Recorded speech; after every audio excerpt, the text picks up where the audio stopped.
बिल्कुल डिफरेंट चीजें होती है।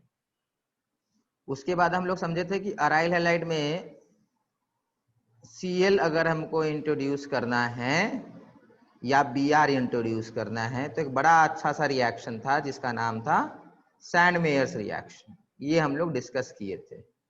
सैंडमेयर्स रिएक्शन में Cl इंट्रोड्यूस होता है, Br होता है, यूजिंग CuCl और Cu2Cl2। एक्चुअली बताए थे कि Cu2Cl2 यूज किया जाता है या फिर Cu2Br2 यूज होगा और CuCN भी होता है। ये तीनों को सैंडमेयर्स रिएक्शन बोला गया है। बट ध्यान रहे CuCN आपका अल्काइल अराइल हैलाइड का प्रिपरेशन में यूज नहीं होने वाला है, ठीक है, वो बस हाँ पर सैंडमेयर्स का पार्ट वो है। फिर हम लोग बात किए थे इस वाले रिएक्शन, ये बड़ा कॉमन रिएक्शन है बेटा, Cl2 with FeCl3 to give chlorobenzene. ये आपको क्लोरोबेंजीन देगा। अब अगर अपने को Br2 प्रिपेयर करना है तो बेटा बन जाएगा Br2, इससे ब्रोमोबेंजीन बन जाएगा।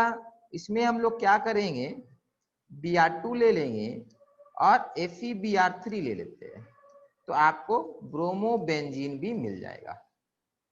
क्लोरो तक किए थे, आज ये लिख लीजिए ब्रोमो तक, ठीक है। इसको कीजिए, मैं लाइट ऑन कर देता हूँ।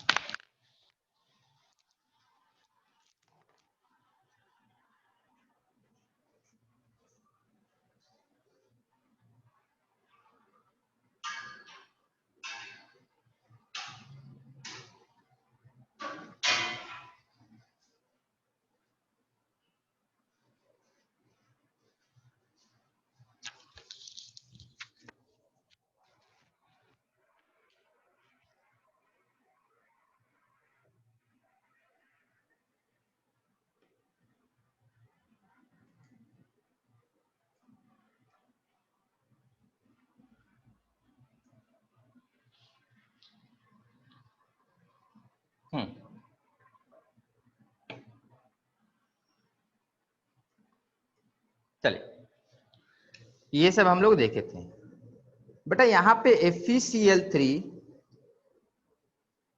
FeBr3 इनका काम क्या होता है, ये किस तरीके से एक्ट करते हैं, कुछ याद है, बताएंगे?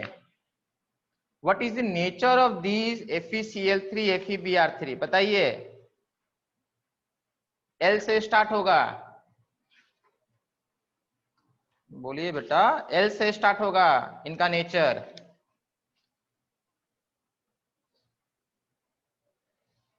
दे एक्ट एज व्हाट बेटा? Lewis acid. बहुत बढ़िया, तो बताना है ना बेटा, they act as Lewis acid. चलिए, so they will act as Lewis acid, and what they are doing is basically FeCl3 will react with chlorine to produce Cl plus, and FeBr3 will react with Br2 to produce Br plus। ये दोनों बन जाते हैं। Now they are electrophile. This is an electrophile, this is an electrophile. These electrophile will react with benzene via electrophilic aromatic substitution reaction to give us chlorobenzene, bromobenzene। ठीक है, चलिए next. अब लिखेंगे रिएक्शन मैकेनिज्म।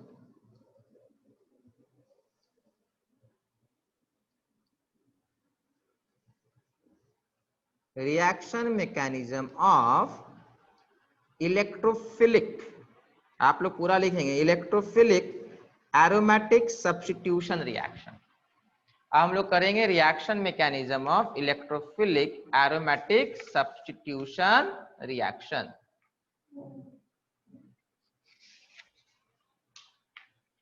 चलिए देखिए, benzene करता क्या है, बेंजीन में बहुत सारे डबल बॉन्ड होते हैं, तो this will react with Br plus, this will react with Br plus. ना how it will react with Br plus, ये Br प्लस से कैसे रिएक्ट करेगा बेटा? याद करो डबल बॉन्ड का रिएक्शन, HBr के साथ। तो पहले H प्लस अटैक कर रहा था, तो यहां पर भी पहले Br प्लस विल रिएक्ट। अब Br प्लस के पास तो इलेक्ट्रॉन है नहीं, तो Br प्लस कैसे रिएक्ट करेगा? अपना इलेक्ट्रॉन तो इसके पास कुछ रहा नहीं, तो Br प्लस ये दोनों इलेक्ट्रॉन से रिएक्ट करेगा।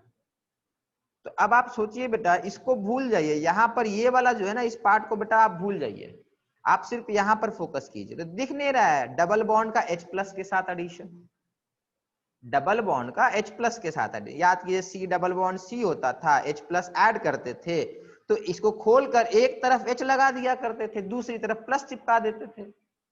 तो एग्जैक्टली सेम काम करना है हम लोगों को। इसमें हम लोग को बेंजीन के एक तरफ ये इसको कुछ नहीं होगा बेटा, ये वाला पार्ट जैसे का तैसे रहेगा, यहां पर जैसे का तैसे आपको छोड़ देना है। इस डबल बॉन्ड का रिएक्शन करवाइए, तो फिर यहां पर आप Br लगा दीजिए, किधर भी लगा सकते थे, यहां आ गया प्लस। अब ये जो प्लस है, यहां पर H होगा एक, देखो यहां पर एक H था ना बेटा, दोनों तरफ एक एक H है, और यहां पर भी एक H है। तो अब ये बेटा नॉर्मली क्या हुआ करता था, C डबल बॉन्ड C में एक तरफ H आने के बाद ये प्लस बचा करता था। नॉर्मली हम लोग इसमें कोई भी न्यूक्लियोफाइल लाके लगा दिया करते थे। यहां पर क्या करना है, यहां पर मान लीजिए अगर Cl माइनस है भी ना, मान लीजिए आ गया Cl माइनस, सोचिए मत कहां से, बस है, ये इस पे अटैक नहीं करेगा। यहां पे कोई भी माइनस ले आइए, ये इस पे रिएक्ट नहीं करेगा, या बोलेंगे ये प्लस रिएक्ट करने से मना कर देता है, बोलता है मैं रिएक्ट नहीं करूंगा। This plus refuse to react with any lone pair. Question है क्यों मना कर देता है? वो सोचता है, ये प्लस सोचता है कि मुझे अगर रिएक्ट कर लूंगा तो यहां पर डबल बॉन्ड की जगह सिंगल बॉन्ड हमेशा हो जाएगा। मान लेते ये प्लस चला जाता है, लेट्स से, कैसे बेटा वो मत सोचिए, बस मान लीजिए कि यहाँ पे Cl माइनस आ गया, लेट्स से यहाँ पे मैंने Cl माइनस दे दिया तो Cl आ गया। अब ये क्या हुआ, ये परमानेंट डबल बॉन्ड बन गया है, सिंगल बॉन्ड बन गया, सॉरी, ये परमानेंट सिंगल बॉन्ड बन गया है। बेंजीन को ये बात पसंद नहीं है कि उसका यहाँ पर जो एरोमेटिक कैरेक्टर था वो यहाँ पर खत्म हो जाए। बेंजीन इस बात के लिए मना कर देता है, और प्लस को साफ साफ ये है कि प्लस रिएक्ट किसी भी चीज से नहीं करेगा, यहाँ प्लस मेंटेन रहेगा। बेंजीन का इंटेंशन है कि किसी भी तरीके से यहाँ पर डबल बॉन्ड को वापस लाया जाए। अब बेंजीन क्यों वहां डबल बॉन्ड वापस लाने के पीछे पड़ गया है? बेंजीन का मानना है कि उसको एरोमेटिक कैरेक्टर वापस चाहिए, किसी भी हाल में चाहिए। हमेशा याद रखिएगा बेटा, बेंजीन अपना एरोमेटिक नहीं, कोई भी एरोमेटिक कंपाउंड अपना एरोमेटिक कैरेक्टर नहीं देगा कभी भी। वो सारा रिएक्शन करेगा, पर बोलेगा वही रिएक्शन करूंगा जहां मेरा एरोमेटिक कैरेक्टर का कोई लॉस नहीं हुआ है। जिस रिएक्शन में बेंजीन का एरोमेटिक कैरेक्टर लॉस अगर होने लगेगा, बेंजीन मना कर देगा। अब क्या ऐसा कोई रिएक्शन नहीं है जहां बेंजीन अपना एरोमेटिक कैरेक्टर लूज करेगा? बेटा बात ये है ना, आप किसी पे प्रेशर डालेंगे, एक्सट्रीम प्रेशर डाल देंगे, एक्सट्रीम कंडीशन कर देंगे, तो करेगा ही करेगा ना। नॉर्मल कंडीशन में बिल्कुल मना कर देगा, बोलेगा मैं अपना एरोमेटिक कैरेक्टर दूंगा ही नहीं, तब उपाय ही नहीं है बेंजीन के पास। तो कोई भी माइनस आने से बेंजीन मना कर दे रहा है। तो अब अगला स्टेप क्या होगा कि डबल बॉन्ड वापस आ जाए। डबल बॉन्ड वापस कैसे आएगा? देखो एक तरीका अभी भी है डबल बॉन्ड वापस आने का, कि यहां पर माइनस दोबारा से आ जाए, तो प्लस और माइनस मिलकर डबल बॉन्ड बना लेंगे। यहां माइनस कैसे आ सकता है? यहां माइनस एक ही केस में आएगा, जब ये हाइड्रोजन चला जाए। देखो Br चला जाएगा तो वापस से हम लोग यहीं पे आ जाएंगे, तो रिएक्शन बैकवर्ड हो गया, तो उससे तो कुछ फायदा हुआ नहीं ना। तो यहां पर H जाना चाहिए, H को ऐसे जाना चाहिए कि यहां माइनस क्रिएट हो जाए, तो प्लस और माइनस मिलकर बॉन्ड बना लेंगे। तो H क्या करता है, चला जाता है। H क्या करेगा, चला जाएगा। कैसे जाएगा? अपना दोनों इलेक्ट्रॉन छोड़कर जाएगा। और दोनों इलेक्ट्रॉन क्या करने वाले हैं? दोनों इलेक्ट्रॉन यहां पर इस तरीके से आएंगे और बॉन्ड बना लेंगे, इस तरीके से आएगा और बॉन्ड बना लेगा। तो अल्टीमेटली आपका बेटा ये बन गया।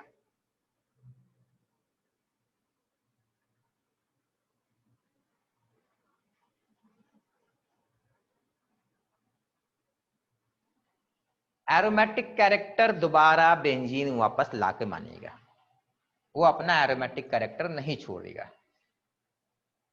इसमें किसी को डाउट है बेटा?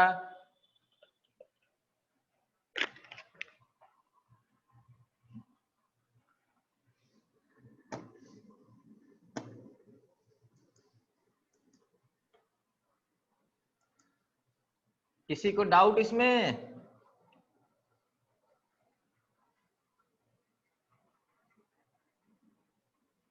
बेटा ये साइलेंस का मतलब क्या होता है? डाउट है या नहीं है बेटा?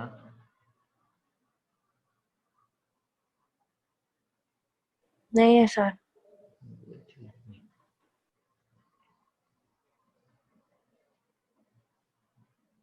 ठीक है, चलिए नेक्स्ट। आप ध्यान से समझिए, हम लोग वहां पे कार्बोकटायन बोले थे कि बनता है। हम लोग क्या बोले थे? कार्बोकटायन बनता है। यहाँ पे बेटा इसका नाम कार्बोकटायन मत बोलिएगा, ये गलत माना जाएगा। This is not called carbocation. ठीक है, किसी को पता है बेटा इसको क्या कहते थे हम लोग? चलिए सुनिए, ये जो प्लस चार्ज है बेटा, ये यहीं पे खड़ा नहीं रहेगा, ये रेजोनेंस करेगा। कहां कहां रेजोनेंस करेगा? ये वाला डबल बॉन्ड यहां आएगा तो प्लस यहां भाग जाएगा। तो प्लस बेटा याद कीजिए, बेंजीन में कोई भी चार्ज ना बेटा जंप करता है, एक एक स्टेज जंप करेगा, मतलब यहां से यहां जंप करेगा, फिर यहां पे आने के बाद यहां जंप करेगा, ये चलता है। उसके बाद वापस आ जाएगा, उसके बाद कुछ नहीं होना है। तो यहां पर अगर हम इसका रेजोनेटिंग स्ट्रक्चर बनाते हैं, हाइब्रिड बनाएंगे, ठीक है, उतने सारे स्ट्रक्चर नहीं बनाएंगे। तो सबसे पहले प्लस यहां पर था तो डेल्टा प्लस होगा, फिर यहाँ पे प्लस भागा तो यहाँ डेल्टा प्लस, और यहाँ आया तो यहाँ डेल्टा प्लस। फिर बेटा डबल बॉन्ड देखिए ऐसा आपका आना चाहिए, दिस, और यहाँ पे ब्रोमीन रहेगा। This is known as sigma complex. This is known as sigma complex. This is known as sigma complex. बहुत जगह बुक में क्या रहेगा, ये डेल्टा प्लस वगैरह नहीं बना के देगा, यहां प्लस बना देता है। बात वही है, उसका कहने का मतलब ये प्लस चारों तरफ स्प्रेड है। ठीक है, तो this is known as sigma complex. तो कार्बोकटायन मत बोल दीजिए कि इंटरमीडिएट बना, यहाँ कार्बोकटायन नहीं बोला गया, यहाँ सिग्मा कॉम्प्लेक्स बोला गया है।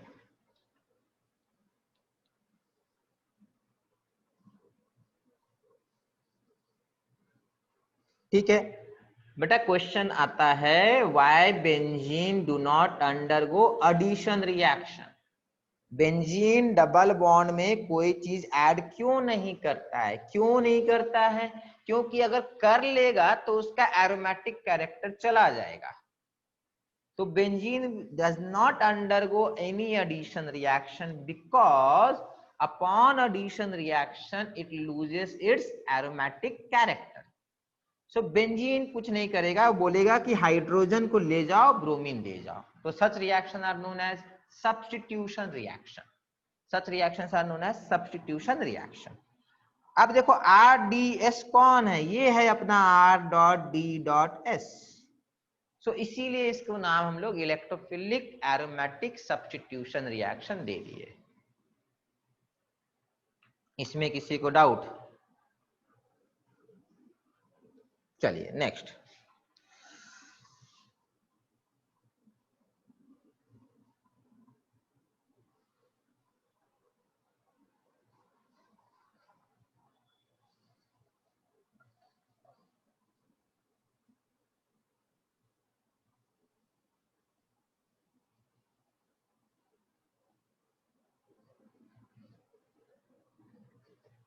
चलिए Br2AlCl3।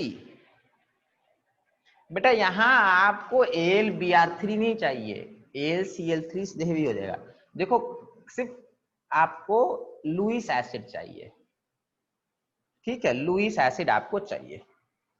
तो यहां पर भी बेटा आपका Br प्लस क्रिएट होगा, ये भी आपको Br प्लस क्रिएट करके देता है।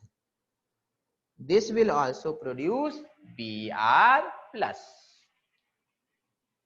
बनेगा क्या? बनेगा सोचिए। प्रोडक्ट खुद से बनाइए, गलत होगा कोई बात नहीं है, मैं ठीक करा दूंगा, पर पहले खुद से बनाइए बेटा, ठीक है? गलत सही क्या है मतलब नहीं है।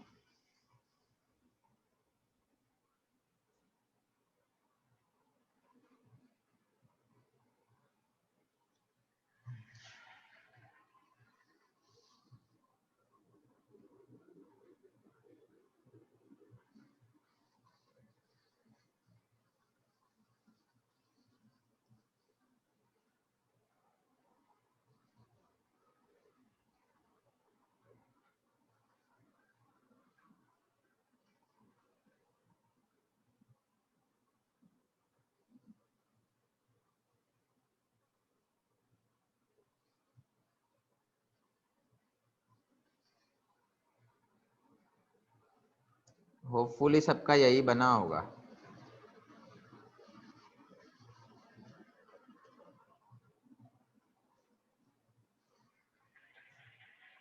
देखो बेटा, आने वाला ब्रोमीन प्लस, ये क्या बना के दिया? Br प्लस बना के दिया।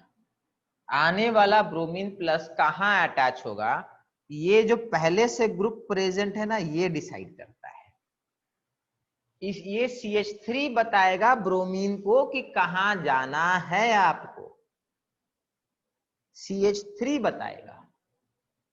तो CH3 इसको बताता है ब्रोमीन को कि ऑर्थो में आ जाओ या पैरा में आ जाओ, मेटा में नहीं आ सकते हो। होपफुली बेटा नाम वाम याद होगा कि ऑर्थो पैरा पोजीशन क्या होता है। This position is known as para position, तो इसका नाम हो जाता है ortho position. This is ortho, तो इसका नाम होता है ऑर्थो ब्रोमोटोल्यूइन या बेटा 2 ब्रोमोटोल्यूइन, 2 ब्रोमोटोल्यूइन। ये हो जाएगा 4 ब्रोमो ना, 1 2 3 4। This will be called 4-bromotoluene, 4-bromotoluene। This will be called 4-bromotoluene, वो कहलाएगा 2-bromotoluene। ठीक है, देखिए याद रखिएगा, हैलोजेन अगर सीनियोरिटी ऑर्डर में हम लोग देखेंगे तो अभी अभी बेटा अल्काइल हैलाइड जब स्टार्ट हुआ था तो उस समय दोबारा ये बात बताए थे, हैलोजेन फंक्शनल ग्रुप का सीनियोरिटी ऑर्डर में या प्रायोरिटी ऑर्डर में कहां पे रखा हुआ है?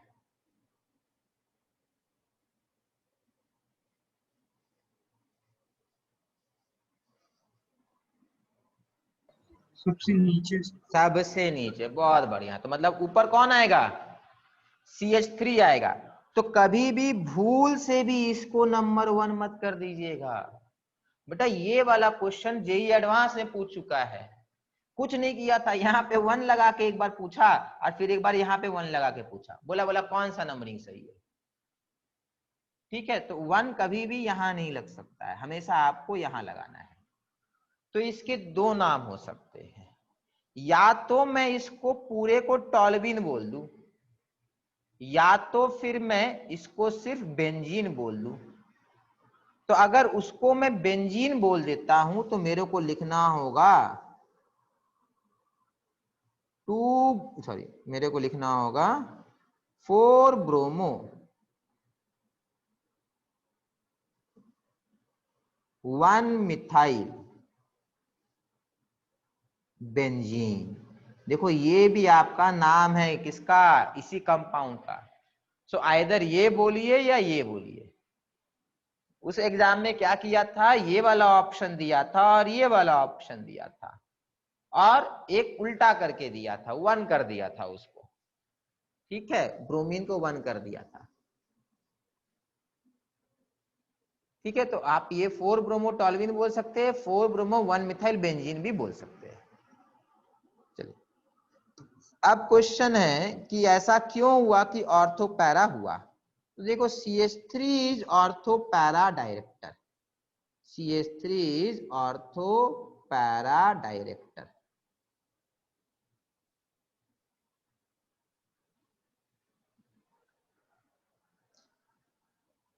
OH क्या है बेटा?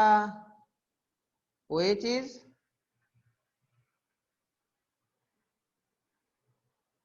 OH क्या है बेटा? ऑर्थो पैरा या मेटा बेटा?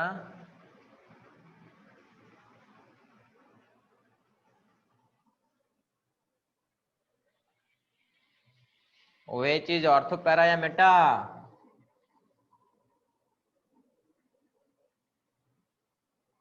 सर ऑर्थो पैरा है। बहुत बढ़िया। देखिए OH is ortho para director. देखो ऑर्थो पैरा पहचानने का सबसे आसान तरीका बता दे रहा हूं। जिसके पास लोन पेयर है वो ऑर्थो पैरा डायरेक्टर है, और सोचना ही नहीं हमको। Any group which have lone pair is ortho para director. CH3 के पास लोन पेयर नहीं है, फिर भी वो ऑर्थो पैरा डायरेक्टर है, क्योंकि वो हाइपर कॉन्जुगेशन के थ्रू इलेक्ट्रॉन पुश करता है ऑर्थो पैरा पोजीशन पे। आप समझिए बात को। जिसके पास लोन पेयर है वो ऑर्थो पैरा डायरेक्टर है, और इकलौता एग्जांपल है बिना लोन पेयर के ortho para director, that is CH3। इसके अलावा कोई एग्जांपल ही नहीं है। There is no other functional group without lone pair which is ortho para director except CH3। तो कंफ्यूजन रहा ही नहीं, लोन पेयर तो ऑर्थो पैरा डायरेक्टर, आंख बंद करके मार्क कर दीजिए। और एक ही केस मिलेगा, दैट इज CH3, जहां लोन पेयर नहीं दिख रहा होगा फिर भी ऑर्थो पैरा डायरेक्टर है, that is because of hyper conjugation. Next, तो जो लोन पेयर अगर है, जैसे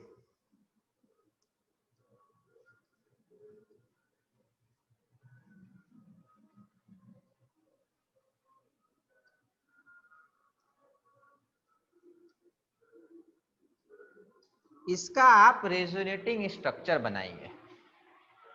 ट्राई कीजिए बेटा, उपाय नहीं है। मुझे नहीं लगा था कि दोबारा से आपको इसका स्ट्रक्चर बनवाना पड़ेगा, बट बनाइए। फिर मैं बनाता हूं, क्योंकि आपको पूरा पढ़ाना पड़ेगा जो पुराना पढ़ाया हुआ है।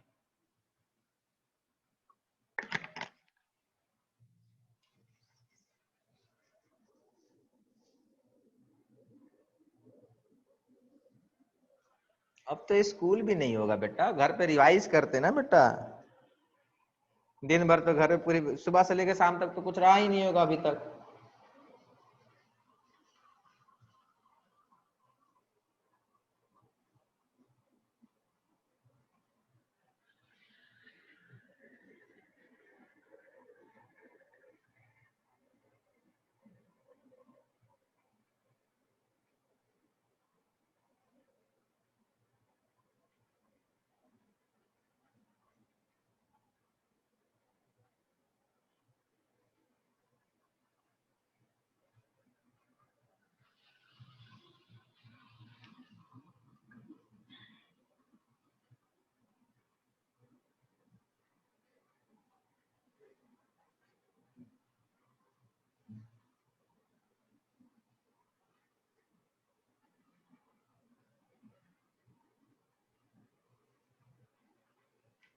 देखिए,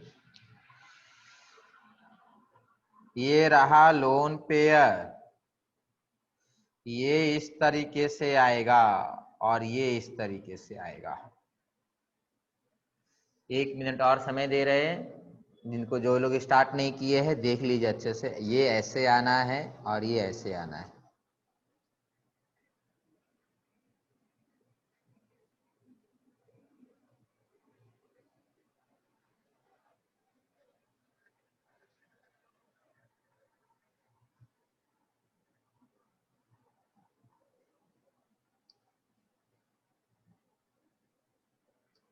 ये इस तरीके से होगा, और क्या बनेगा सोचिए। ये इस तरीके से है।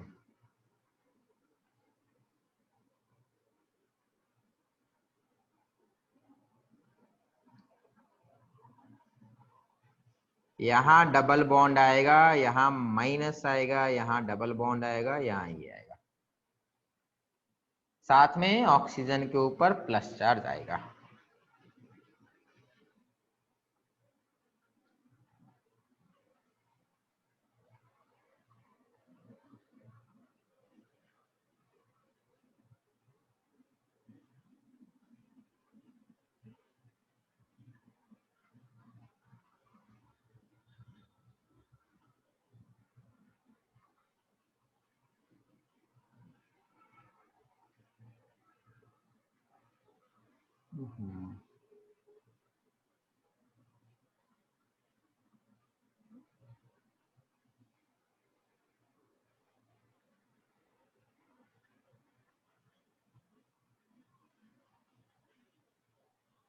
लास्ट में वो फिर से वापस चला जाएगा, ये इस तरीके से और ये इस तरीके से।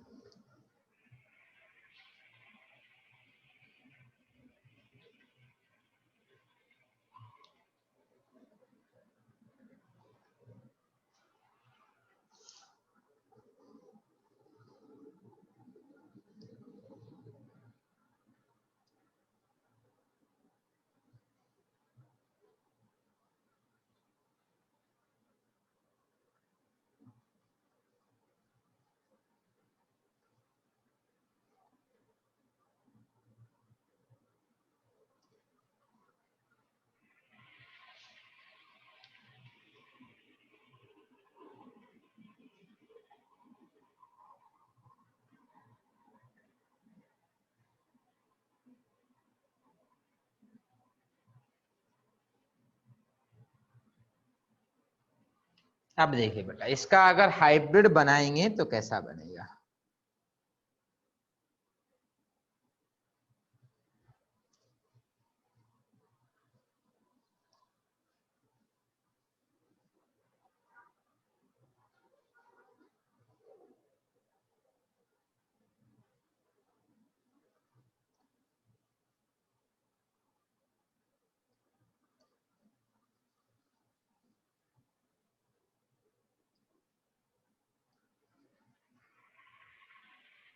बना था बेटा, किन का बना था बताइए तो। हाँ सर, बन गया। बन गया था, बहुत सही बेटा। हाँ सर। चलिए बहुत बढ़िया। हाँ सर। चलिए बहुत बढ़िया बेटा, याद है सबको। सुनिए अब बेटा, ये जो ऑक्सीजन का लोन पेयर है, ये ऑर्थो और पैरा पोजीशन पे थोड़ी देर के लिए आएगा। तो जब थोड़ी देर के लिए आएगा तो ये वाला माइनस हो गया, ये वाला माइनस हो गया, ये वाला माइनस हो गया। तो जो ब्रोमीन जो हम लोग देखे थे यहां पर, ये Br+, ये क्या सोचेगा, ये तो ये सोचेगा ना कि मेरे पास जाने के लिए ये वाला ऑप्शन है, ये वाला ऑप्शन है, ये वाला है, ये वाला है, ये वाला है। ब्रोमीन को बेटा ऑर्थो और पैरा पे जाना जरूरी नहीं है। ब्रोमीन जब आया तो सोचा मैं इन 4 जगह में से कहीं भी जा सकता हूं, यहां से कहीं भी जा सकता हूं। बट ब्रोमीन ने क्या देखा कि मुझे यहां पर न्यूट्रल मिलता है, यहां पर न्यूट्रल मिलता है, और यहां पे मेरे पास थोड़ा पार्शियल चार्ज है कार्बन के पास। तो ब्रोमीन प्रेफर करता है कि जिस कार्बन के पास पार्शियल चार्ज है उसके पास जाना। इस तरीके से आप सोच सकते हो। देखो इसको दो सोचने के दो तरीके, एक है आप रेजोनेटिंग स्ट्रक्चर बनाइए तो रेजोनेटिंग स्ट्रक्चर का स्टेबिलिटी देखते हैं। दूसरा एक इस तरीका है कि नहीं हम पार्शियल चार्ज को देखेंगे। पार्शियल चार्ज को देखना ज्यादा आसान होता है, ठीक है। तो इसलिए ब्रोमीन जो है या तो ऑर्थो पे आने के लिए बोलेगा, आएगा, या पैरा के पास आएगा, ठीक है। तो जिसके पास भी लोन पेयर होगा वो ऑर्थो पैरा डायरेक्टर अब माना जाएगा। चलिए, तो कौन कौन अपने ऑर्थो पैरा डायरेक्टर है? जिसके पास लोन पेयर है सब ऑर्थो पैरा डायरेक्टर है। OH ortho para director, NH2 ortho para director, देखो ऑक्स ortho para director, Cl ortho para director, उसके पास भी लोन पेयर है। ब्रोमीन ऑर्थो पैरा डायरेक्टर, सबके पास एक लोन पेयर होना चाहिए। एक हो दो हो उससे मतलब नहीं है, सॉरी दो हो तीन हो उससे मतलब नहीं, बस एक होना चाहिए। देखो याद रखिएगा बेटा, दो लोन पेयर होने से कोई चीज का फर्क नहीं पड़ता है अपार्ट फ्रॉम बॉन्ड एंगल। एक आदमी के पास एक लोन पेयर है, दूसरे के पास दो लोन पेयर है, आपको लगेगा दो लोन पेयर वाला इलेक्ट्रॉन आसानी से देगा, नहीं, नंबर ऑफ लोन पेयर से कोई फर्क ही नहीं पड़ता किसी को। इसमें जरा भी कंफ्यूजन कभी भी मत रखिएगा कि दो लोन पेयर होगा तो आसानी से देगा, नहीं। लोन पेयर देने का बेटा कुछ सिंपल सा रूल है। सेम पीरियड में अगर कंपेयर करना है कि लोन पेयर देगा या नहीं देगा, तो आपको सिर्फ एक ही चीज का ध्यान रखना, इलेक्ट्रोनेगेटिविटी। ऑक्सीजन के पास दो लोन पेयर होते हैं बट फिर भी वो नाइट्रोजन से कम देता है, क्यों? नाइट्रोजन लेस इलेक्ट्रोनेगेटिव है, ठीक है। तो वो चीज आपको ध्यान रखिएगा। और कोई बताएगा और क्या है बेटा लोन पेयर, जिसके पास लोन पेयर है?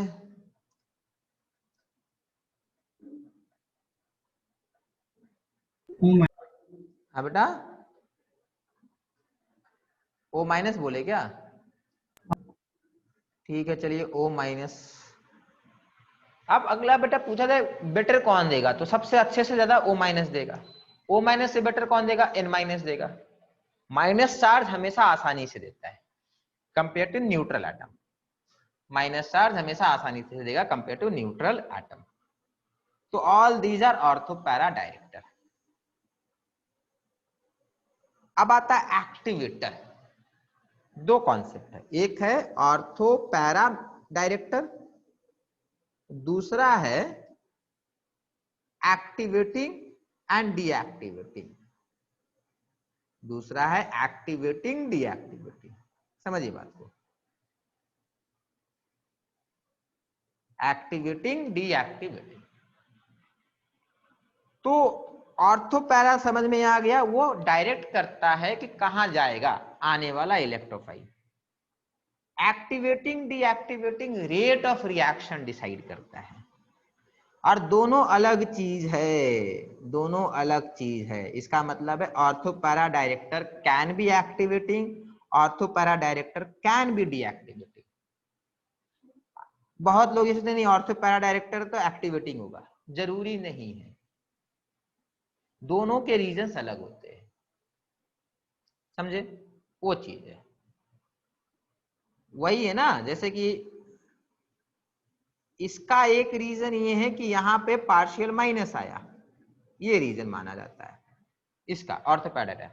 एक्टिवेटिंग डीएक्टिवेटिंग का अलग रीजन है और उसका मेजरमेंट भी अलग तरीके से होता है। तो समझे बात को। हमारे पास एक बेंजीन है और हमारे पास एक ग्रुप लगा हुआ है।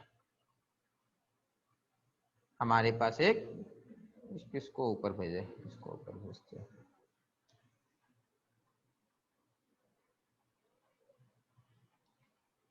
एक ग्रुप लगा हुआ है, ये बेंजीन है। बेंजीन पे मान लेते हैं कोई ग्रुप का नाम है जी, क्या है पता नहीं, OH है NH2 पता नहीं। हम लोग इसको एक्टिवेटिंग बोलेंगे अगर इसका रेट ऑफ रिएक्शन फास्टर होगा। हम लोग को इस बात से मतलब नहीं है कहां जा रहा है, यहां पर आ जाए और रेट ऑफ रिएक्शन इससे फास्ट हो जाए तो एक्टिवेटिंग है। यहां पर आ जाए, रेट ऑफ रिएक्शन इससे फास्ट हो जाए, फिर एक्टिवेटिंग है। हम लोग को मतलब नहीं है कि कहां गया वो कौन डिसाइड करेगा, ऑर्थो पैरा डायरेक्टर उसके लिए बोल देंगे। हम लोग को रेट ऑफ रिएक्शन से डिसाइड करना एक्टिवेटिंग और डीएक्टिवेटिंग। तो groups whose presence makes a reaction faster than that of benzene. Same काम अगर आप बेंजीन के साथ करते, Br+ आपने यहां पर दिया, Br+ आपने यहां पर दिया, सेम काम दोनों के साथ करेंगे। अगर इसका रिएक्शन फास्ट हो गया तो ये एक्टिवेटिंग है, अगर इसका रिएक्शन स्लो हो गया इस बेंजीन से तो डीएक्टिवेटिंग है। और कोई मतलब नहीं हम लोग को, ठीक है? होपफुली बेटा ये क्लियर हो गया होगा, ठीक है? इसमें बड़ा कंफ्यूजन रहता है लोगों को। तो लिखेंगे groups whose presence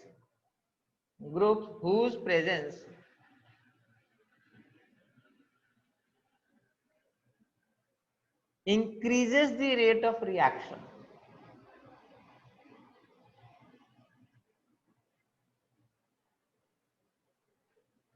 compared to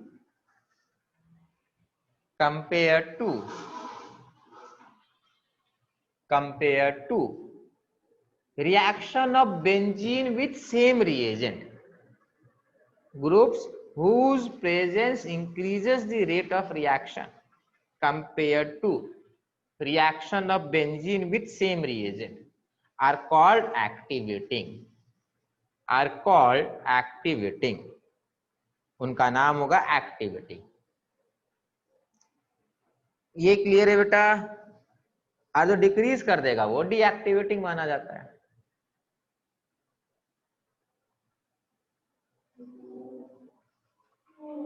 ठीक है, चलिए पेज चेंज करें।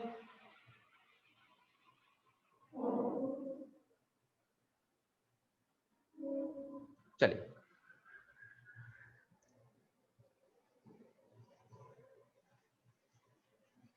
ध्यान से देखिएगा, क्वेश्चन रहेगा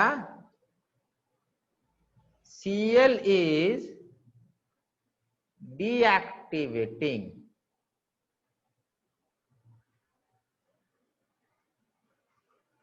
but orthopara directing.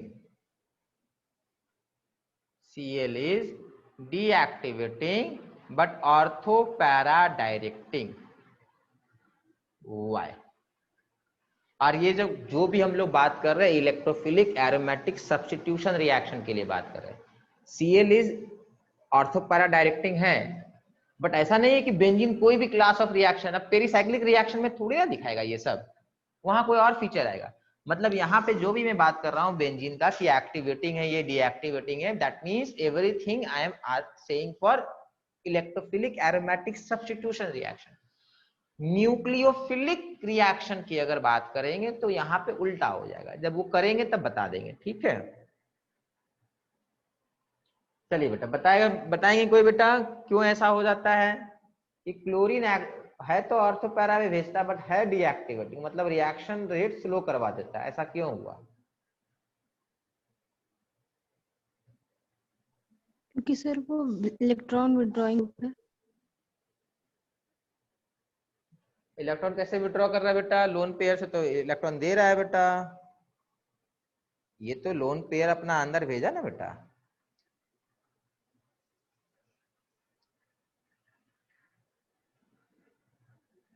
माइनस आई से तो विड्रॉ कर रहा है। अच्छा ठीक है, अब ये बताएंगे यहाँ पे क्लोरीन माइनस ऐसे क्यों विड्रॉ किया? Because it is electro negative atom. बहुत बढ़िया, मोर इलेक्ट्रोनेगेटिव देन कार्बन बोलना चाहिए, क्योंकि हम लोग को हाई इलेक्ट्रोनेगेटिविटी, हम लोग को इस बात से मतलब है कि मोर इलेक्ट्रोनेगेटिव देन कार्बन होना चाहिए। तो बेटा मोर इलेक्ट्रोनेगेटिव की बात अगर करेंगे हम लोग तो नाइट्रोजन भी तो सेम काम कर रहा है ना बेटा। नाइट्रोजन भी माइनस आई दिखाया और नाइट्रोजन ने प्लस आर दिखाया। लोन पेयर अंदर आने को प्लस आर बोलते हैं, लोन पेयर आर वो इलेक्ट्रोनेगेटिव वाले को माइनस आई बोले। तो क्लोरीन भी प्लस आर दिखाया, नाइट्रोजन भी प्लस आर दिखाया, क्लोरीन माइनस आई दिखाया, नाइट्रोजन भी माइनस आई दिखाया।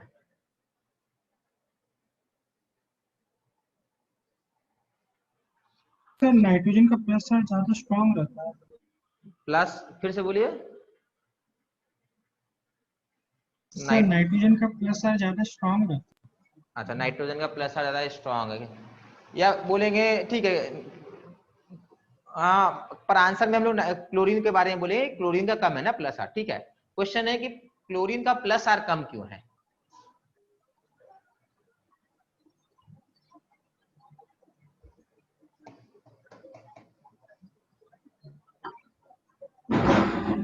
सोचिए अब सोच के होगा बेटा, क्योंकि पूरी चीजें आप लोग को मालूम है, आप लोग दिमाग लगाना सीखना होगा कि यहाँ पे हम क्या चीज नॉलेज लगा दे यहाँ पे जिससे ये आंसर आ जाए।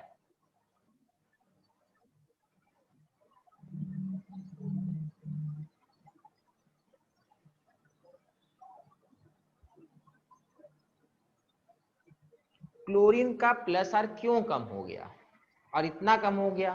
देखो नॉर्मली क्या होता है, हम लोग ये जानते हैं कि plus R is very strong than I. ये तो हम लोग को बोला प्लस आर क्या मतलब, resonance effect is very stronger compare to inductive, ये तो मैं बता चुका हूँ। आप भी जानते हैं कि resonance effect is much stronger than inductive effect. Inductive effect तो कुछ है नहीं रेजोनेंस के सामने। तो प्लस आर यहाँ पर और माइनस आई में देखा जाए तो प्लस आर इतना कमजोर कैसे हो गया कि माइनस आई को संभाल नहीं पाया वो? Cl third group. बहुत बढ़िया हाँ, तो Cl थर्ड ग्रुप में तो बेटा बोलिए आगे बोलिए, थर्ड ग्रुप में तो ये अच्छा तरीका है कि थर्ड ग्रुप का फैक्ट आपने कोट कर दिया ना, वो तो कभी गलत हो ही नहीं सकता है बेटा। ये आपने फैक्ट कोट कर दिया कि सीएल थर्ड ग्रुप में, बट सीएल के थर्ड ग्रुप में होने से हुआ क्या? आप आंसर सही बोल रहे हैं, आंसर में होगा कि सीएल थर्ड ग्रुप से बिलोंग कर रहा है, बट वो एक फैक्ट है ना, उसको आपको एक्सप्लेन करना है कि उससे क्या इफेक्ट आया। सोचिए, सही डायरेक्शन में जा रहा है, सबको सोचिए बेटा।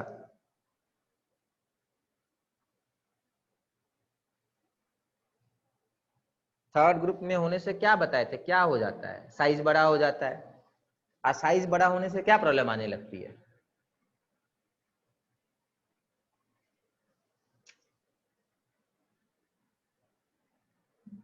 बेटा ऑक्सीजन ऑक्सीजन का डबल बॉन्ड आपने सुन रखा है, सल्फर सल्फर का डबल बॉन्ड आप नहीं जानते हैं। कभी भी सल्फर सल्फर का डबल बॉन्ड मत नहीं बना सकते आप। फास्फोरस फास्फोरस का डबल बॉन्ड आप कभी भी नहीं बना सकते। सिलिकॉन सिलिकॉन का डबल बॉन्ड नहीं बनेगा, बताए थे बेटा। पाई हाँ, पाई बॉन्ड क्यों नहीं बनता है थर्ड ग्रुप के साथ? एक थर्ड ग्रुप अपने थर्ड ग्रुप से कभी भी पाई बॉन्ड नहीं बना पाएगा, कभी नहीं बनेगा। अब ऐसा नहीं है कि एक मॉलिक्यूल ले आइएगा और दिखाइएगा सर देखिए बनता है, कभी नहीं का मतलब होता है कि अनस्टेबल होता है। सल्फर को बनाना है तो किसी सेकंड ग्रुप वाले के साथ बना सकता है, थर्ड ग्रुप वाला कभी भी अपना थर्ड ग्रुप के साथ नहीं बनाता है। क्यों नहीं बनाता है सोचिए। देखिए रीजन ये है कि इनका जो एटम होता है ना थर्ड ग्रुप वाले का, ये काफी बड़ा होता है।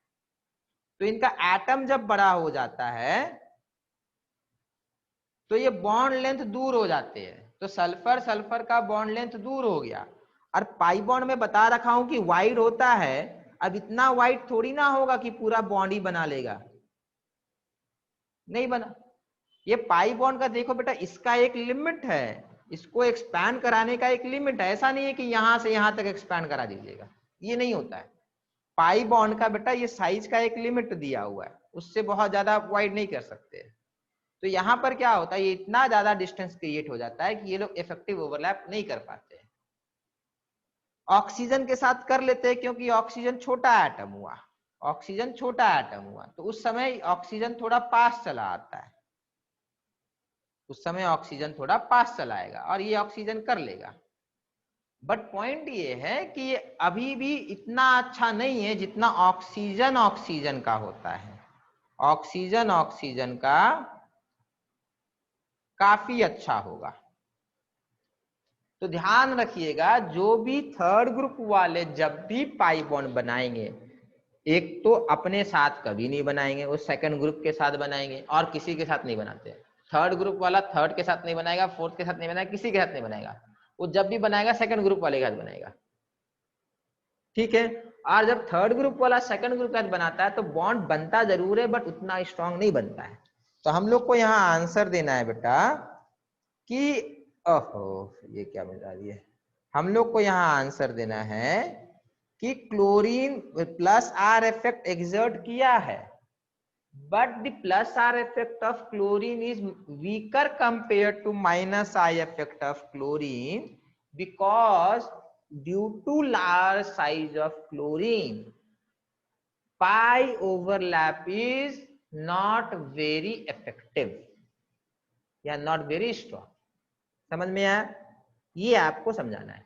बड़ा एटम हो गया है क्लोरीन, उसका प्लस आर इफेक्ट काफी वीक हो चुका है माइनस आई से, क्योंकि lone pair donation through pi bond formation is not very effective या एफिशिएंट। अपने लैंग्वेज में बेटा लिख लीजिए।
लिख लिए बेटा। तो ये हम लोगों ने अभी लिखा है कि क्लोरीन का प्लस और माइनस आई से वीक क्यों है, तो इसीलिए ये डीएक्टिवेटिंग हो गया, इसीलिए ये डीएक्टिवेटिंग हो गया है। प्लस आर वीकर हो जाता है, माइनस आई स्ट्रॉन्गर हो जाता है। बट हम लोगों ने अभी तक ये नहीं बताया कि ऑर्थो पैरा डायरेक्टिंग क्यों है। तो उसके लिए बेटा सिंपल सा है, आप रेजोनेंस हाइब्रिड ड्रॉ कर दीजिए क्लोरीन वाले का, बेंजीन का, और बोल दीजिए ऑर्थो पैरा पे पार्शियल नेगेटिव है।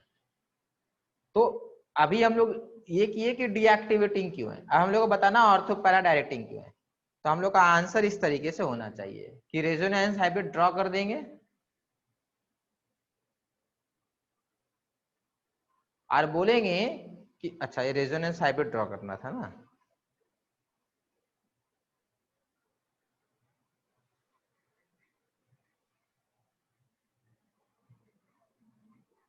बोलेंगे the resonance hybrid of chlorobenzene carries partial negative charge at ortho and para position।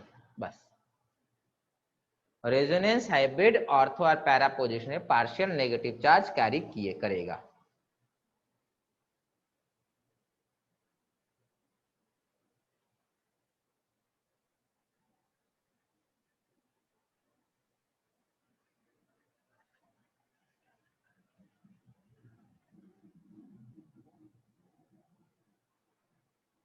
एक क्वेश्चन दिए थे बेटा आप लोग को लास्ट टू लास्ट क्लास में,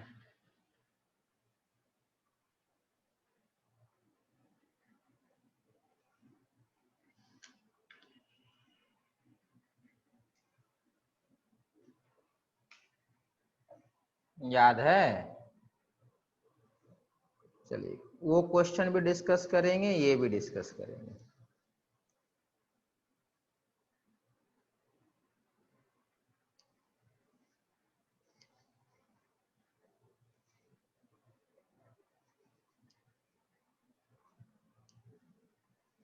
आपको बताना है हाईएस्ट बॉइलिंग पॉइंट किसका होगा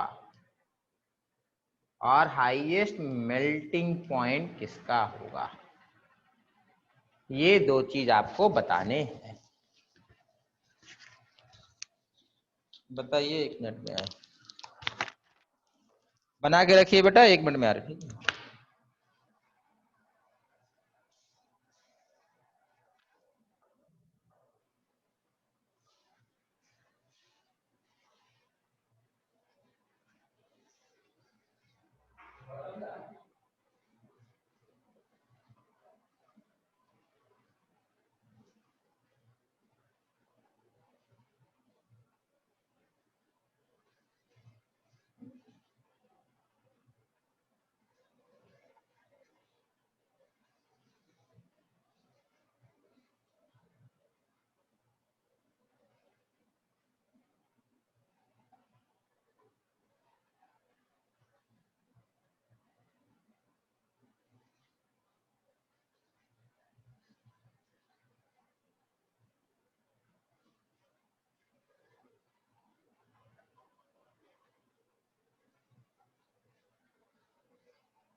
बताएंगे बेटा सबसे हाईएस्ट किसका बॉइलिंग पॉइंट, किसका मेल्टिंग पॉइंट, बोलिए।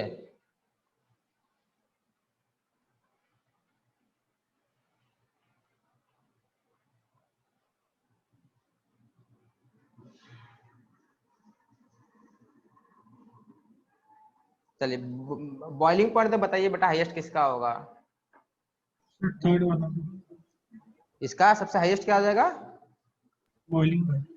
ठीक है सही है बेटा, हाईएस्ट बॉइलिंग पॉइंट। क्यों हाईएस्ट हो जाएगा, पोलैरिटी। हाँ सही है, हाईएस्ट डाइपोल मोमेंट या पोलैरिटी। देखो बेटा यहाँ पर क्या है ना, दो फोर्स लग रहे हैं 120 के एंगल पे, तो नेट फोर्स ये होगा।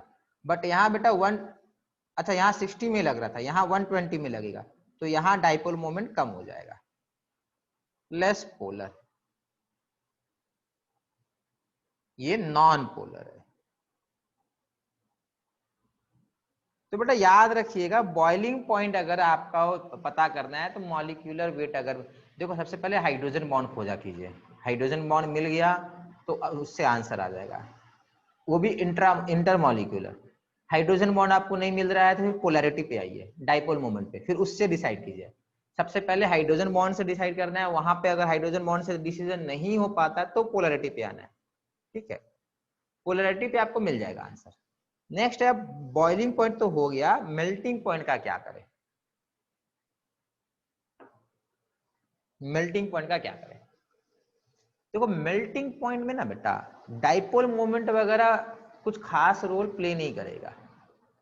मेल्टिंग पॉइंट में बेटा सॉलिड होता है।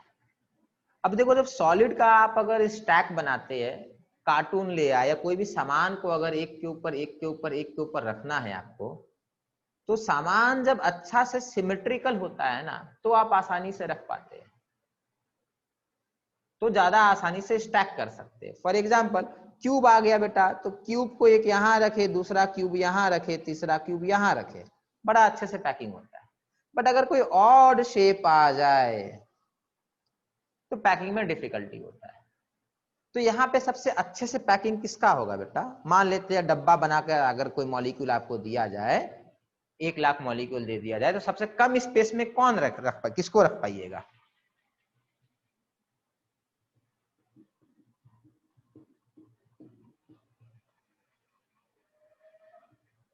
बताएंगे बेटा?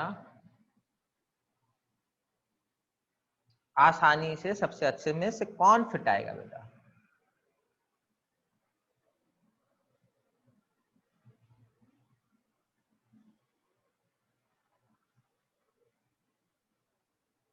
बोलिए।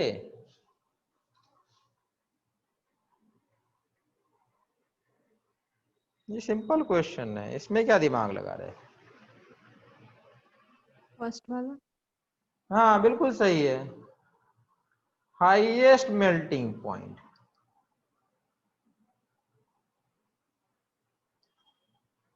अब मेल्टिंग पॉइंट हाईएस्ट क्यों हुआ?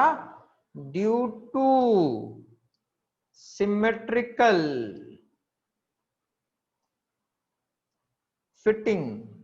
लिखना पड़ता है कि फिट करता है, due two symmetrical fitting in solid structure. और सॉलिड स्ट्रक्चर का मतलब होता है लैटिस, क्रिस्टल लैटिस, ठीक है। Due two symmetrical fitting in solid structure, बस इतना आप अच्छे से उसके बाद एक्सप्लेन करना है। मैं तो खाली छोटा सा लिखाया हूं, आपको ये लिखना है कि melting point depends upon how well molecule fits in crystal lattice. Melting point कैसे डिसाइड होगा? इस बात से डिसाइड होगा कि कितने अच्छे से क्रिस्टल लैटिस में आपका मॉलिक्यूल फिट बैठता है, उससे आपका डिसाइड हो जाएगा, ठीक है। चलिए नेक्स्ट, ठीक है। ये लास्ट से शायद लास्ट क्लास है बेटा,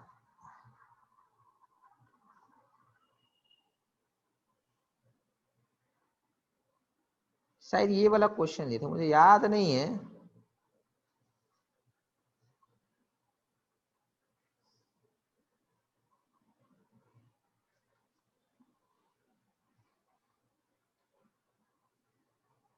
शायद यही क्वेश्चन था ना बेटा, ऐसा कुछ क्वेश्चन दिए थे? हाँ दिए थे बेटा, याद है। हाँ, और क्या क्वेश्चन क्या था ये कि ये क्या नहीं करता है? SN1 SN2 दोनों नहीं करते। हाँ SN1 भी नहीं करेगा, SN2 भी नहीं करेगा। हाँ अच्छा याद आया, बताएंगे बेटा ये SN1 भी क्यों नहीं करेगा, SN2 भी क्यों नहीं करेगा?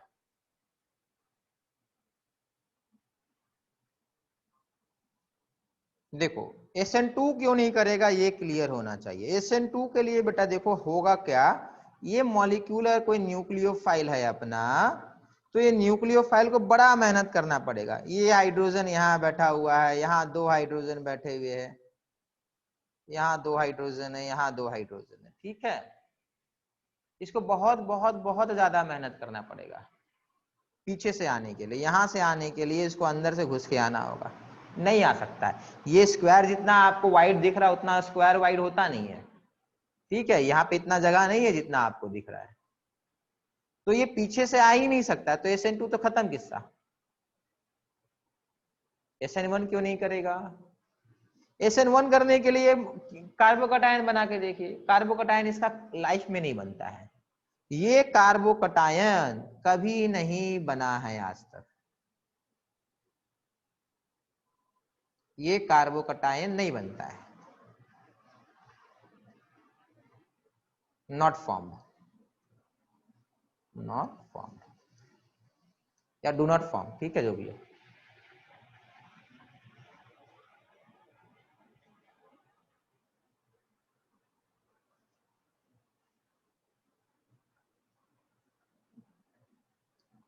डज नॉट एग्जिस्ट होता है, डज नॉट एग्जिस्ट, तो ये बनता ही नहीं है, तो SN1 नहीं होगा। तो SN1 क्यों नहीं होगा, ये बनेगा क्यों नहीं? देखो, बनने के लिए बेटा आपको इसको जाना होगा sp2 में। sp2 में जाने के लिए बॉन्ड एंगल होना चाहिए 120 डिग्री। कुछ भी कर ले, बॉन्ड एंगल 120 डिग्री नहीं होता है। समझ में आया? sp2 का बॉन्ड एंगल 120 डिग्री होना चाहिए, ये कभी भी बॉन्ड एंगल 120 डिग्री नहीं बनाएगा।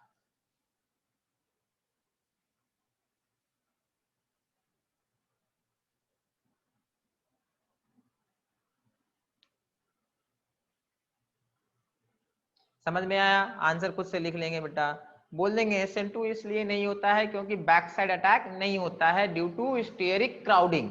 स्टेरिक हिंड्रेंस बोलिए, स्टेरिक क्राउडिंग बोलिए, ये सब कुछ भी बोल सकते हैं, स्टेरिक खाली वर्ड मेंशन कीजिएगा।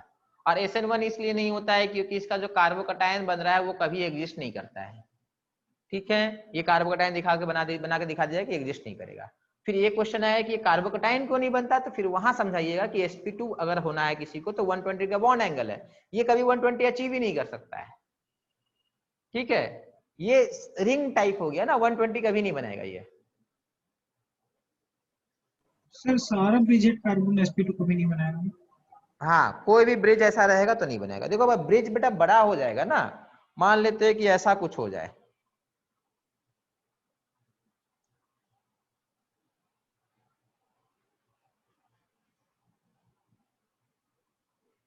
ये तो बना सकता है ना बेटा 120 डिग्री बॉन्ड एंगल, क्योंकि यहां इसके पास जगह है ना, ये नहीं बना सकता है। बट आप अगर नहीं सॉरी, आप तो ब्रिज हेड की बात की ना बेटा, हाँ तो ठीक है, ब्रिज हेड में हम लोग इसी को मानते हैं कि एक कार्बन है। इस वाले पोजीशन को बेटा ब्रिज का हेड बोला जाता है।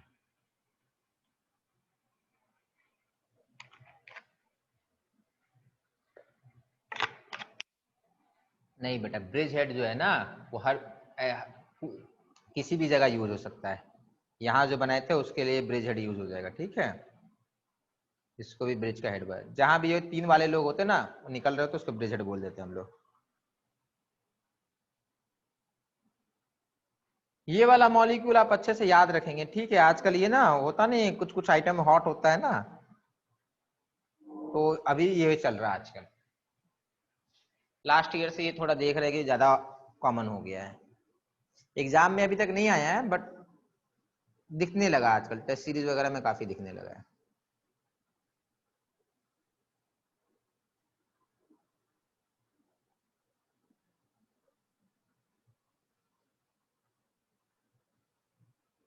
Next.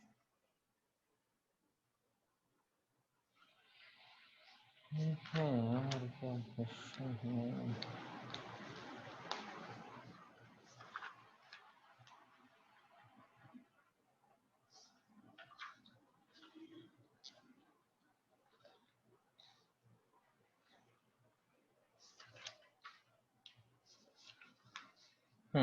चलो,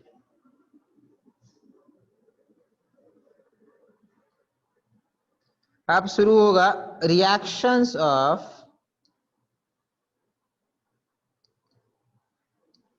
aryl halide, reactions of aryl halide. बड़ा सिंपल सा एक पहला ही क्वेश्चन इसमें पूछा जाता है।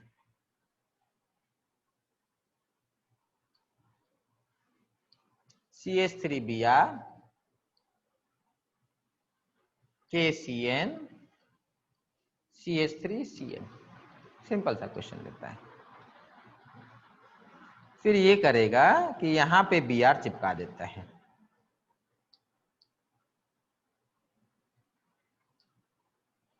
KCN, no reaction.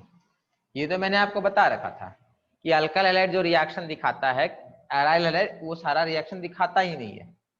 क्वेश्चन है कि क्यों, आपको लिखना है why aryl halide do not undergo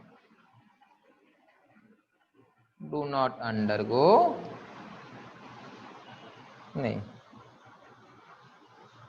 ठीक है, do not undergo substitution reaction.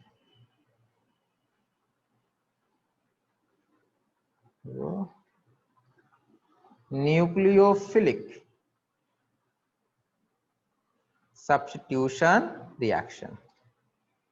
Why aryl halide do not undergo nucleophilic substitution reaction? इसके दो रीजन है अकॉर्डिंग टू एनसीईआरटी। ठीक है तो एक ही, मतलब जबरदस्ती का वो दो बना दिए। पहला रीजन ही काफी होता है, तो आप कोई भी एक रीजन बता दीजिए बेटा,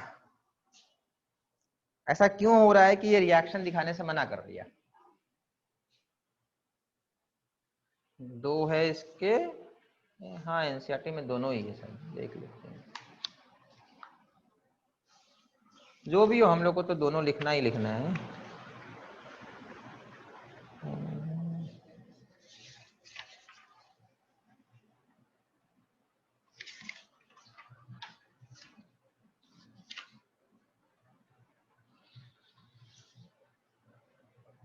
बोलिए बेटा।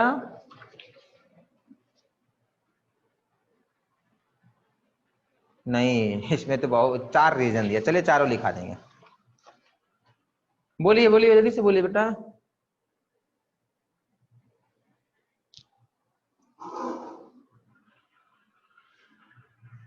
अरे बेटा सिंपल सा है, देखो अभी तो बताए थे बेटा। सोचिए बेटा, आपको तो इस कॉन्सेप्ट सारा पता है, उसमें से क्या अप्लाई करना है यही आपको सोचना है। अभी तो बताए थे बेटा।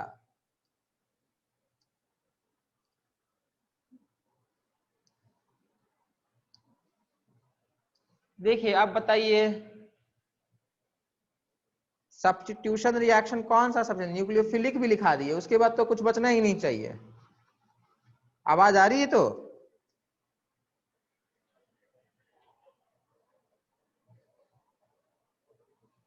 बेटा आपको थोड़ा ना अपना दिमाग लगाना होगा, एग्जाम हॉल में सब कुछ याद नहीं रहता है, एग्जाम हॉल में थोड़ा बहुत लॉजिक याद रहता है, चाहे बोर्ड का हो, जॉइंट का हो, नीट का हो, आपको लॉजिक थोड़ा याद रहेगा। तो यहाँ लॉजिक क्या लगाइएगा, आपको आंसर ही बता दिए कि रिएक्शन नहीं होगा, सोचिए क्यों नहीं रिएक्ट किया।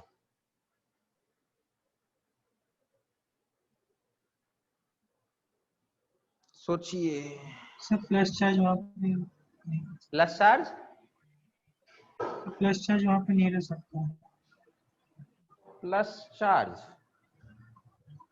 ठीक है, और सोचिए कुछ। देखिए बेटा, यहाँ पे अगर आप पाई बॉन्ड मान लेते हैं, यहाँ पाई बॉन्ड मान लेते हैं, यहाँ पाई बॉन्ड मान लेते हैं, तो ये बेटा डबल बॉन्ड में अराइल विनाइल हैलाइड में भी तो बेटा ऐसा कुछ नहीं होता है ना, CH2 double bond CH Br। इसमें एक्वस KOH दीजिएगा तो कुछ नहीं होता है। क्यों नहीं होता है?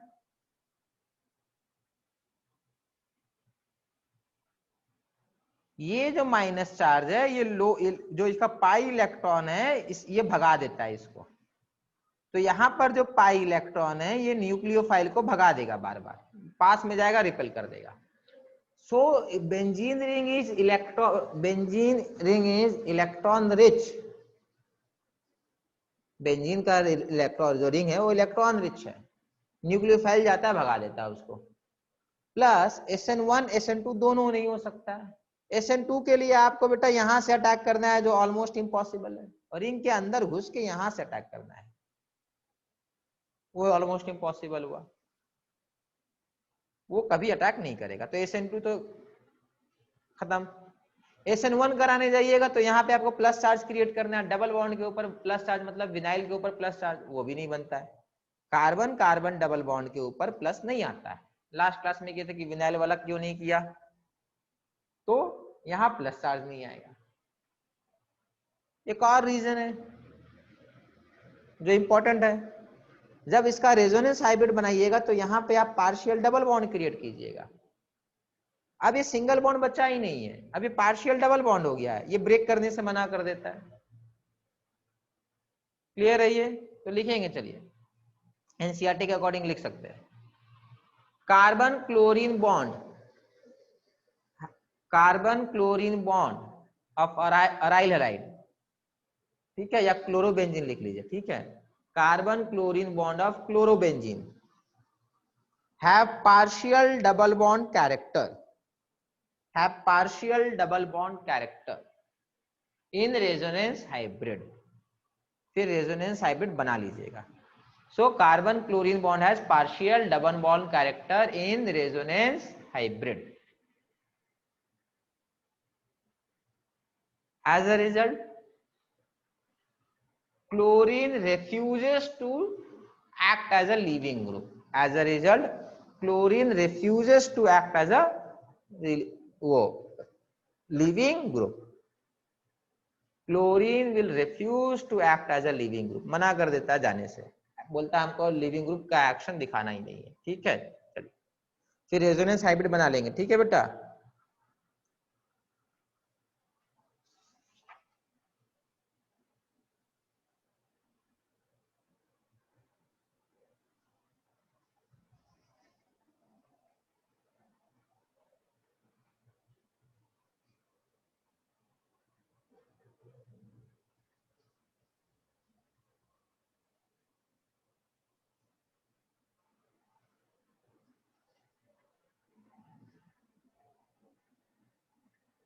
हो गया?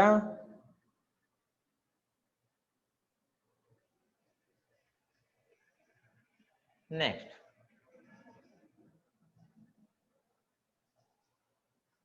Due to sp2 nature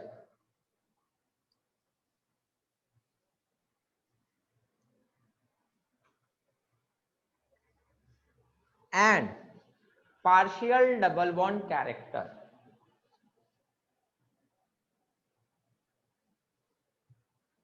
carbon chlorine bond is short. Due to sp2 nature,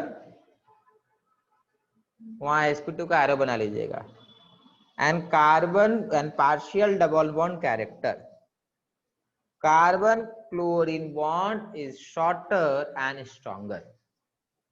carbon chlorine bond is shorter and stronger. देखिए एनसीईआरटी में इसी तरीके से लिखा है, तो दो एक ही पॉइंट है बेटा, डबल लिखना पड़ रहा है, और कोई उपाय नहीं है, पॉइंट एक ही है। पहले हम लोगों ने बोल ही दिया कि पार्शियल डबल बॉन्ड कैरेक्टर है, तो मतलब पार्शियल डबल बॉन्ड कहाँ है, मतलब sp2 होता है, फिर दोबारा से हम लोग वही बुलवा रहे हैं कि sp2 कैरेक्टर है, ठीक है। एनसीईआरटी में तो लिखना होगा ना। नेक्स्ट लिखना है हम लोग को, 2 पॉइंट हो गए। नेक्स्ट लिखना है carbocation, vinylic carbocation are unstable, vinylic carbocation are unstable,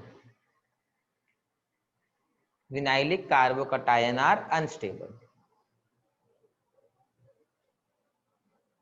therefore SN1 is ruled out, therefore SN1 is ruled out, SN1 वहां खत्म हो गया।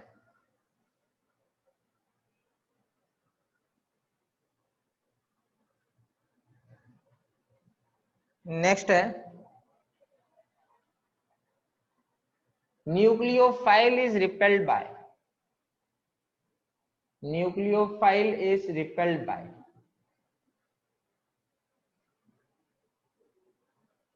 pi electron cloud,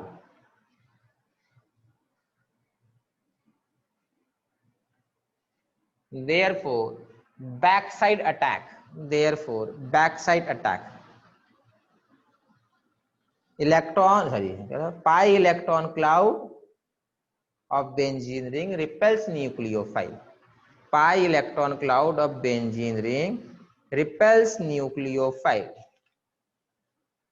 Pi electron cloud of benzene ring repels nucleophile. Therefore, backside attack during SN2. Therefore, backside attack during SN2 is ruled out. Backside attack during SN2 is ruled out.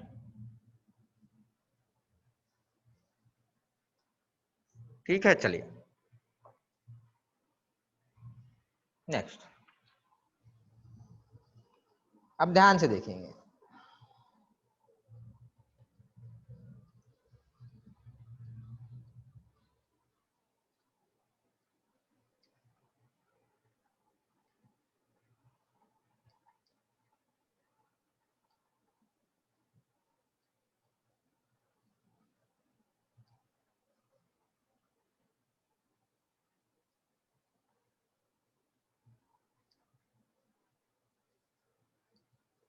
और क्या क्या nucleophile था आपका?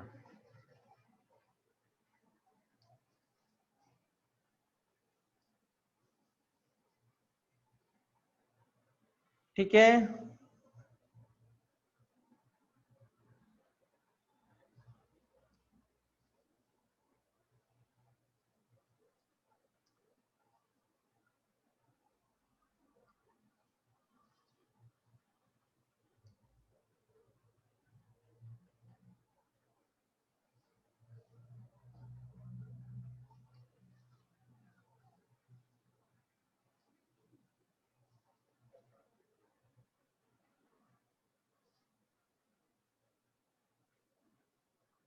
आपको यहाँ पे temperature pressure याद नहीं रखना है, हाई प्रेशर हाई टेम्परेचर होता है। ठीक है, याद रखना हाई प्रेशर और हाई टेम्परेचर। ये रिएक्शन हो जाता है, ये रिएक्शन हो जाएगा। क्वेश्चन है कि क्यों हो जाएगा।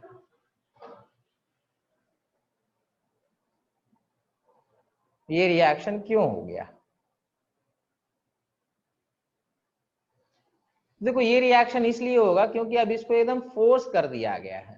एक्सट्रीम प्रेशर है, एक्सट्रीम टेम्परेचर है। देखो 1000 केल्विन पे ना बेटा आयरन मेल्ट कर जाता है, 600 केल्विन पे तो बेटा पता नहीं कितने सारे मेटल मेल्ट कर जाएंगे आपके। ठीक है, और ऊपर से 300 ATM प्रेशर। इस प्रेशर और इस टेम्परेचर पे बेटा नो माइक्रोब्स या no living beings can survive. ठीक है, इस प्रेशर पे इनफैक्ट 100 कितना, हाँ इसके आधा से आधा में और कितना 250 के ऊपर में ही सारे मतलब माइक्रोस मर जाते हैं। तो मतलब ये एक्सट्रीम प्रेशर और टेम्परेचर है। यहाँ पे होगा क्या, यहाँ पे ये होगा OH चला आता है, तो ये हो गया। क्वेश्चन है ये क्यों हुआ? तो ये इसलिए हुआ क्योंकि एक्सट्रीम कंडीशन दे दिया गया था। तो इसका नाम है प्रोसेस का, इस प्रोसेस को हम लोग डाउस प्रोसेस बोलते हैं। अब नाम दिया है मतलब इंपॉर्टेंट है, डाउस प्रोसेस। और ये बड़ा इंपॉर्टेंट है, क्यों? क्योंकि ये रिएक्शन इसका नहीं है, ये रिएक्शन एक्चुअली फेनॉल का प्रिपरेशन है। So this is not reaction of chlorobenzene, this is actually preparation of phenol. इसलिए बड़ा इंपॉर्टेंट है। मतलब रिएक्शन ऑफ क्लोरोबेंजीन है बट इसलिए पॉपुलर नहीं है कि ये रिएक्ट किया, नहीं, इसलिए कि फेनॉल हम लोगों ने बना लिया। फेनॉल बहुत जगह यूज होता है, तो ये प्रोसेस को डाउस प्रोसेस बोला गया है। आपसे कितनी स्कूल के एग्जाम में आता है बेटा डाउस प्रोसेस? आपको लिखना क्या होगा, aryl halide reacts with NaOH under high pressure and high temperature to produce phenol. ठीक है,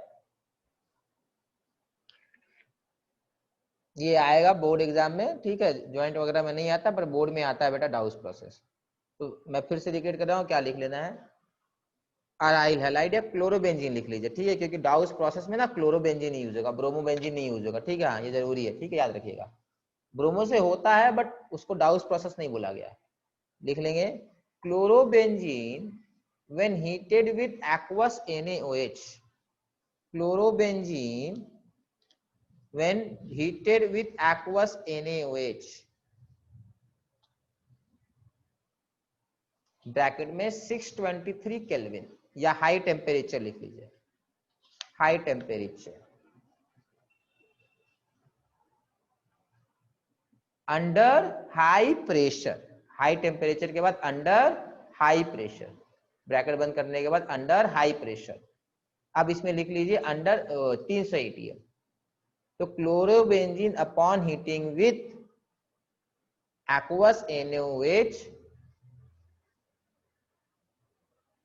at high temperature ब्रैकेट में 623 kelvin and high pressure bracket में 300 ATM produces phenol, produces phenol. This reaction is known as Dawes process. This reaction is known as Dawes process. अब ध्यान से देखिएगा, ये भी आपको ध्यान रखना है, ये जॉइंट में पूछेगा, ठीक है, हाँ यहीं लगाइए ना, कहीं भी लगा सकते, NO2 फिर से एक्वस NaOH लेगा, फिर से फेनॉल बनेगा, तो फेनॉल तो बन गया, बट अंतर इस बार ये है, बेटा फिर से बोले आपको प्रेशर वगैरह याद नहीं रखना है, याद रह गया तो बहुत अच्छी बात है, बट वैसा कोई जरूरी नहीं। 443 केल्विन, ठीक है, इसमें आपका प्रेशर नहीं दिया हुआ है, मतलब ये बेटा पहले से लोअर टेम्परेचर पे रिएक्ट कर गया। और बेटा ध्यान रखेंगे थोड़ा, ये मैं बताया नहीं, ये नंबर 1 है, मतलब दोनों को एक साथ ऐड किया। देखो नंबर 1 का मतलब है एक के बाद में एक नहीं, दोनों को एक साथ, और ये हाइफन का मतलब बता चुके हैं कि ऑब्लिक का मतलब ऑप्शनल नहीं है, दोनों एक साथ है। सेकंड में बेटा हम लोग को H+ लेना पड़ता है। बेसिक मीडियम में बेटा, क्योंकि हम लोग स्टार्टिंग में बेसिक मीडियम रखे हैं, तो यहाँ OH नहीं आता, O- आता है, पहले OH आता है, बस जैसे ही OH आ जाता है ये NOH आके इसका H+ लेके भाग जाता है, ठीक है, जैसे ही H+ आएगा, सॉरी OH में NOH जो है ना इसका H+ लेके भाग जाता है, तो इसलिए हम लोग H+ देके फेनॉल बनाते हैं। तो यहाँ पर बेटा क्या ऑब्जर्व किया आपने, टेम्परेचर कम हो गया है, टेम्परेचर कम हो गया है, ठीक है, लिखेंगे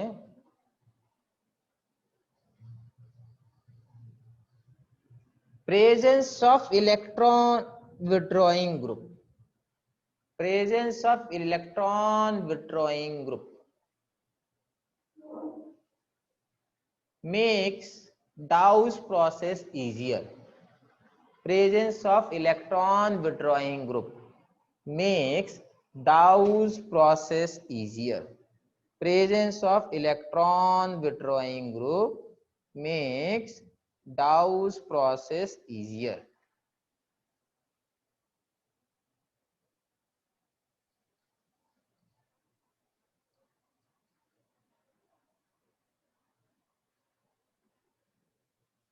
फिर से बोले, टेम्परेचर प्रेशर पे नहीं जाइएगा, आपको सिंपली इतना ध्यान रखना है, अगर रिएक्टिविटी आपको जॉइंट वगैरह में कंपेयर करने दे दे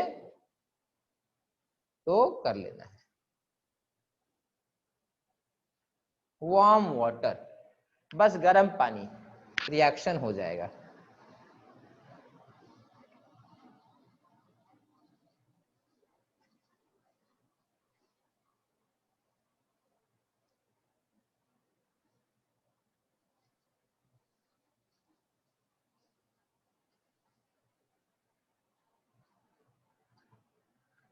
ठीक है, तो इलेक्ट्रॉन ग्रुप्स का बेटा प्रेजेंस से ये फायदा हो जाता है।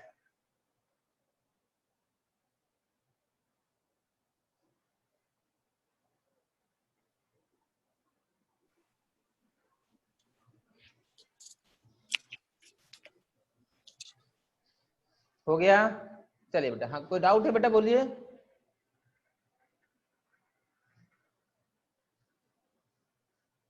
आप सोचिए इस रिएक्शन का नाम क्या होगा। देखो बेटा इसमें कोई डाउट नहीं है कि यहां पर जो आया है ये OH माइनस आया है और ये OH माइनस आके Cl को भगा रहा है, तो ये तो गारंटीड न्यूक्लियोफिलिक रिएक्शन है। और ऊपर से OH माइनस आके Cl माइनस को भगाया, तो मतलब न्यूक्लियोफिलिक सब्स्टिट्यूशन रिएक्शन है। ठीक है, ये न्यूक्लियोफिलिक सब्स्टिट्यूशन रिएक्शन है। अभी थोड़ी देर पहले से बोले थे कि नहीं होता है, बट यहाँ पे हो रहा है, एक्सट्रीम कंडीशन है ना, बोले ना। तो यहाँ पे है कि न्यूक्लियोफिलिक सब्स्टिट्यूशन हुआ है, पर क्यों हो पाया और लोन ये इलेक्ट्रॉन विड्रॉइंग ग्रुप के आने से क्या फायदा हुआ, तो हम लोग को अब वो लिखना है। तो लिखेंगे, क्वेश्चन लिख लीजिए ताकि ध्यान रहेगा नेक्स्ट क्लास में। How presence of electron, how presence of electron withdrawing group favors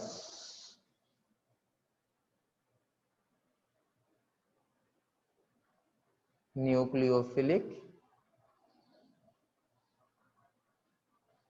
nucleophilic का स्पेलिंग गलत है, ठीक है, nucleophilic substitution reaction in benzene ring लिख लीजिए, ठीक है, in benzene ring. Aromatic system लिख ली, एरोमेटिक लिखिए तो कभी और भी काम आ जाएगा। इन एरोमेटिक सिस्टम,